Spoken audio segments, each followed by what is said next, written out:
What are some ridiculous history facts?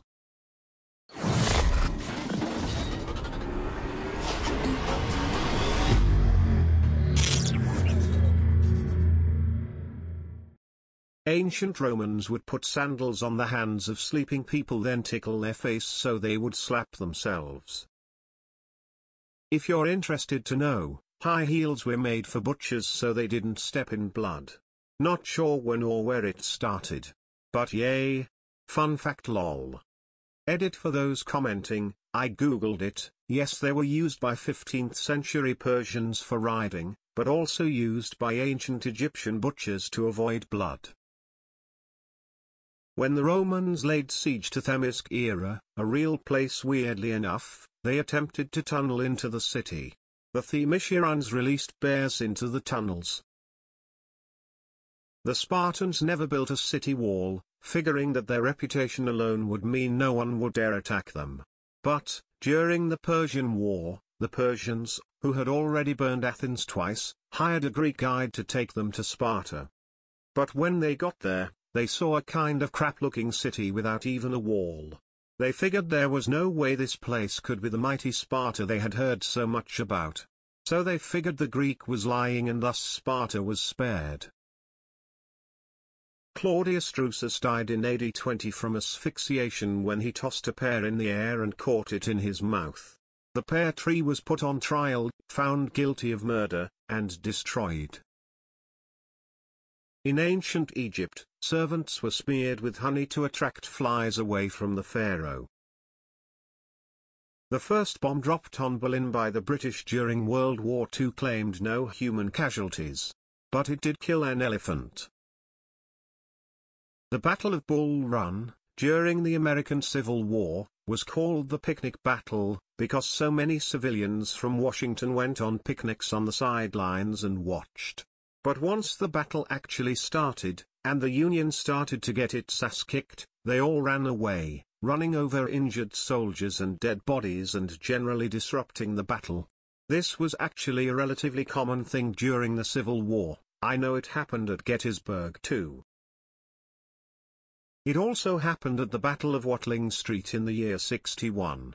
The Iceni were so confident they would defeat the Romans, they gathered round in their wagons to watch. When they were routed and had to fall back, the wagons blocked their path, and that's how Boudicca was defeated. A Chinese emperor escaped an assassin by running around a pillar.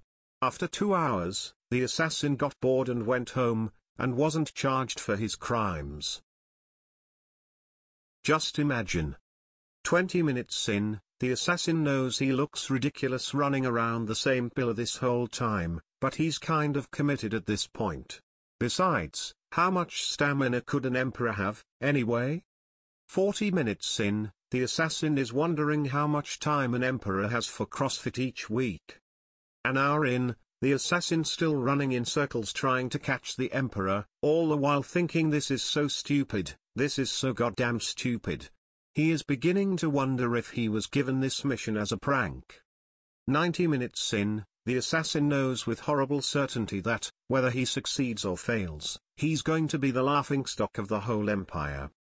2 hours in, both he and the emperor are still wheezing their way around the pillar.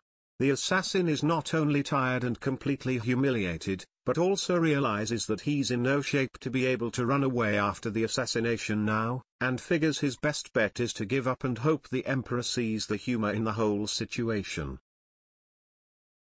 At US President Andrew Jackson's funeral in 1845, his pet parrot had to be removed because it was swearing. There are a few pretty common stories about Theodore Roosevelt that get circulated on Reddit fairly regularly. Over the past few years, I've become, in some ways, addicted with the 26th president and his more than fascinating life.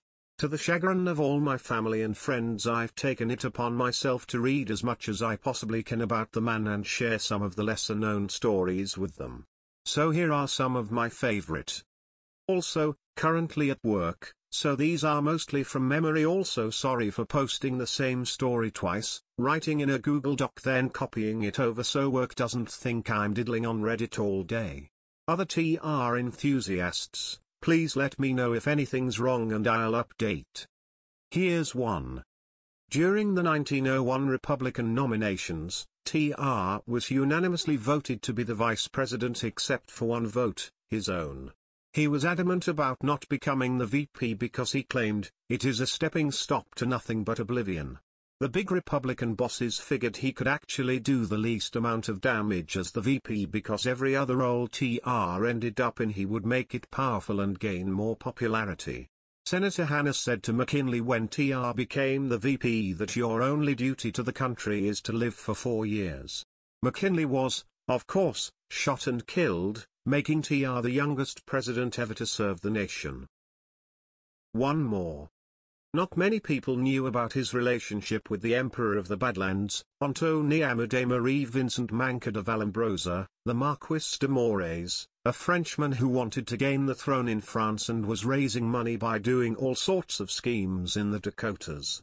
He nearly challenged TR to a duel and TR confined to his friend that he would have chosen long rifles at 7 paces because the Marquis was a better duelist. The Marquis quickly backed off because the long rifle at 7 paces would put the barrel against each of their chests.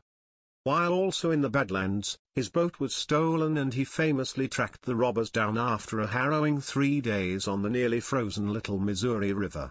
Once he found these men, he disarmed them and captured them. They were a known group and wanted all around the country. Now TR could have hung them on the spot, but he insisted they get proper justice and instead carted them 150 miles to the nearest town. During this trek, he became friends with the bandit leader and exchanged books and thoughts on the books the men had. TR stayed awake, watching the men for nearly 4 days straight, and returned them to the proper authorities. He received $50 and was technically a bounty hunter. I can't remember exactly, but I don't think any of them were hung. 1904 Olympic Marathon in St. Louis. The number 1 finisher drove most of the race. He started the race, got tired and heat exhausted and wanted to drop out. He got in a car to DQ himself and head back to the stadium, but along the way realized he was near the finish line and got out to claim the glory. The number 2 finisher was carried across the finish line by his trainers. On a bogus pseudoscience theory, the trainers had been giving him a mixture of brandy, egg whites, and rat poison instead of water. When it came out that the number 1 finisher had driven most of the course, this guy was given the gold despite the help from his trainers to finish. For some reason, the number 3 finisher was just a regular guy who did nothing unusual. In this case, ordinary was extraordinary. The number 4 finisher was a Cuban mailman, who had raised the money to attend the Olympics by running around his entire country and asking for donations. When he landed in New Orleans, he lost all the money gambling. He managed to scrounge enough to get to St. Louis and attend the Olympics. However, he had no money for athletic gear, so he ran in dress shoes and pants hacked off at the knee by a fellow racer who happened to have a knife. He probably would have come in first had it not been for the hour-long nap he took on the side of the road after eating rotten apples he found at an orchard near the course. The number 9 and number 12 finishers were from South Africa, and ran barefoot. South Africa didn't actually send a delegation, these were students who just happened to be in town and thought it sounded fun. #9 was chased a mile off course by angry dogs. Half the participants had never raced competitively before. Some died. St. Louis only had 1 water stop on the entire run. This, coupled with the dusty road, and exacerbated by the cars kicking up dust, led to several fatalities.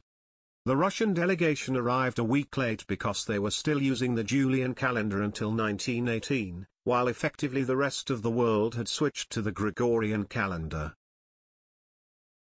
When the Netherlands was occupied by the Nazis in 1940, many people fled to Canada, including Princess Juliana of the Netherlands and her husband Prince Bernhard of Lippe-by-Estafeld. Their daughter, Princess Margriet, was born in Ottawa. Not knowing if the baby would be male, and hence the heir to the throne, Canada declared the maternity ward of the Ottawa Hospital extraterritorial, which means it became international territory. This meant that the baby would derive its nationality only from its mother, making it 100% Dutch. During the most critical portion of World War II, the Japanese thought they had sunk or disabled 3 American carriers when, in reality, they had only bombed the USS Yorktown 3 times.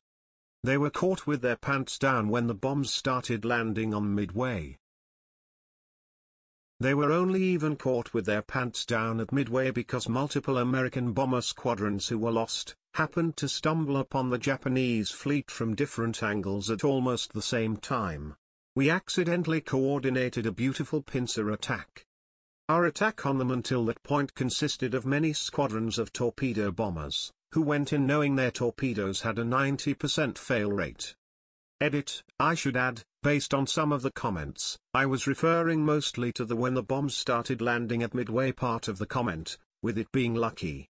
Unless I'm remembering wrong, the first moment we actually started doing real damage in that battle was when the 2 lost bomber squadrons, one totally lucky, the other was following a lone ship, I think a destroyer if my memory serves, they happened to spot while lost, came upon the Japanese forces. As some other commenters have mentioned, our intelligence agency did some good work and cracked their code. We learned about the trap they were trying to spring on us, in Midway. Turned their trap into a trap of our own. I didn't mean to imply that the entire battle at Midway came from luck like that. If you like the content, please consider subscribing, and don't forget to hit the like button.